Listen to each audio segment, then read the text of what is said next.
কি জাল ওই পেঁয়াজ এই পেঁয়াজ সব লিস নইলো 800 লোকের খাওয়ান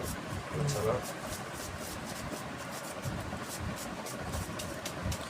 কোন মসজিদে হইব এটা এই যে মসজিদে এ নাষ্ট শুরু কইব বেশি হয় কি কয়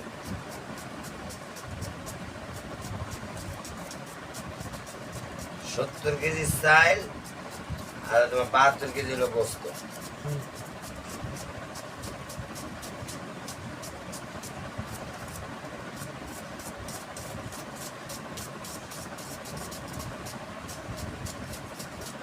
মাসুদ জানি বেরিয়েছে আমার হালাত আমি যে কাটতাছি মানে কয় কেজি পেঁয়াজ জানো আপনার তো প্রথম চোখ দেবানি বলছে বরার পড়ছে আমার কোনো পানি পড়ে না